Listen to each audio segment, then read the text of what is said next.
the theme 2 of the MDGs, which is promoting physical and psychological well-being. Emphasizing also this social integration aspect, to see how sport participation can be mobilized to provide positive development, because obviously as a university we're there to develop young people in a learning sense, but we now have another arrow in our quiver, so to speak, and that's the educational, the development, the learning that takes place through sport. To optimize the interface between a community-based youth sport initiative and the academic and physical resources of the university. Now this is a little bit the sustainability issue, because I think that if you find local communities, particularly where tertiary institutions, you have facilities, you have resources, you have many students that are looking for experience, and these can be used in order to achieve this goal. The local stakeholders, the local football association, we're actively engaging the local government and all the other sporting associations in the area. And just to touch on also, because I think this is an important motivation, is that everyone knows that in 2010 the FIFA World Cup will be hosted in South Africa, and everyone is immensely excited and completely, I think, overestimate the benefits that are going to bring to local communities. And what I've emphasized is that this should be rather used as a facilitator and something to kickstart different initiatives, rather than expecting the local organizing committee, or FIFA for that matter, to provide anything that's going to be of substantial value for the region. So the legacy that we really is around two things. One, it's a model of coordinated actions within the university. It's a model, an example that could be transported, working with other universities, and already we have built relationships with universities in Kenya, in Zambia, and in Botswana. And we're talking about these programs and sharing information. And then obviously the hard legacy will be a facility that will be specifically built and maintained by the university to support these programs. So the impact is at three levels, as I mentioned earlier. One, it brings the sporting and the academic aspects of the university together.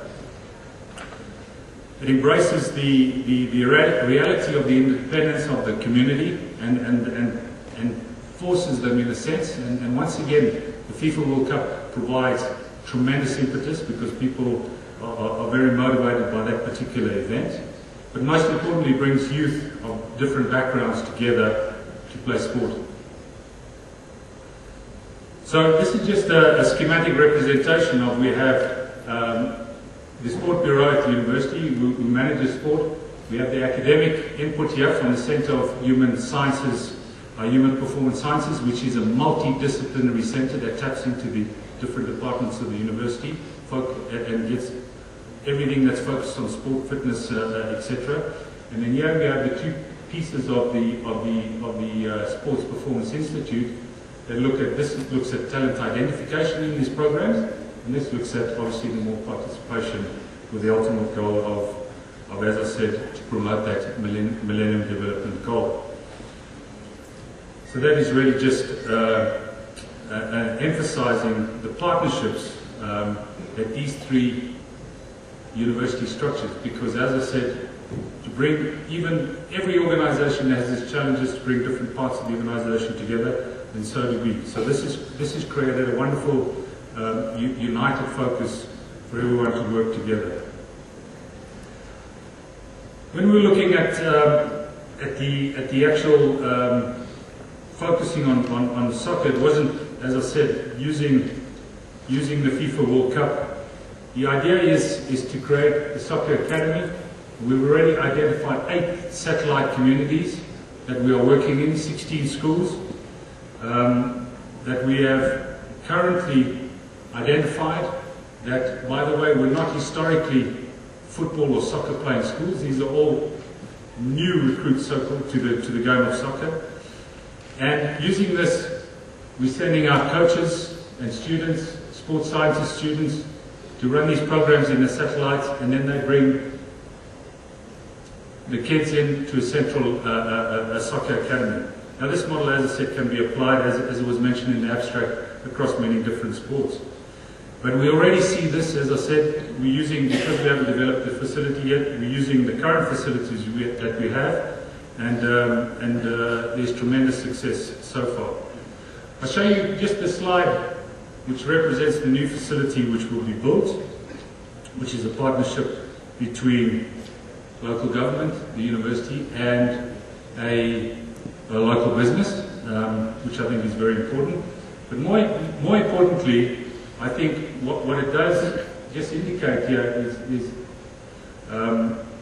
that this is in the north camp of the university, north campus rather, and traditionally this is an area where not much sport was played, but it is the center of the town, which brings the different communities together.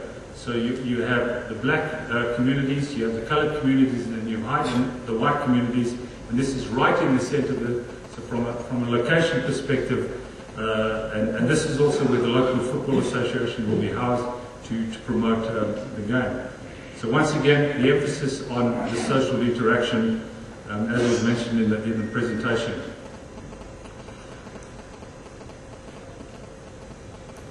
Soccer is the easy choice. It's regarded as the people's game. Now traditionally and historically, rather in South Africa, rugby in the white community is the big game. The fastest growing sport in our community is soccer, particularly amongst the girls. And as I said, it's a timely choice with the excitement surrounding the upcoming World Cup.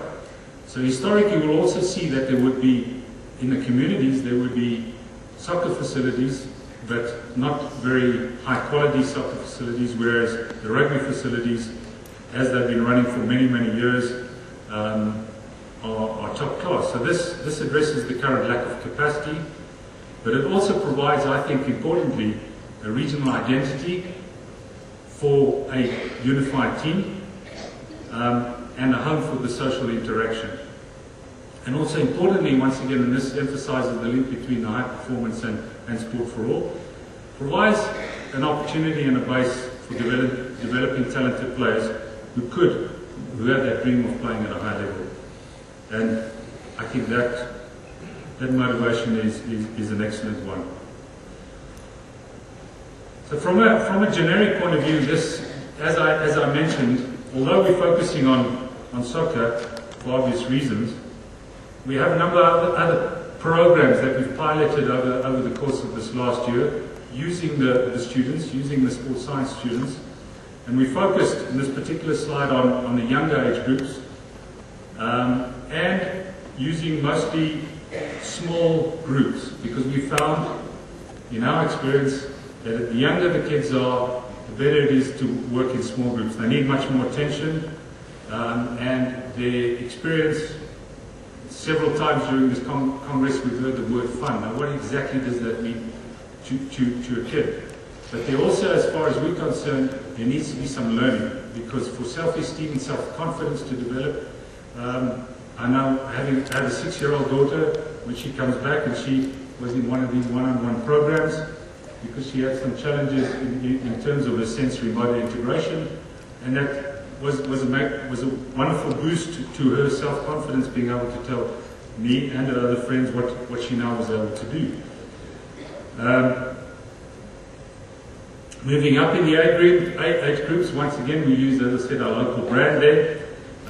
This becomes more sport specific here, the Superstars program. We identify the more talented athletes coming out of there.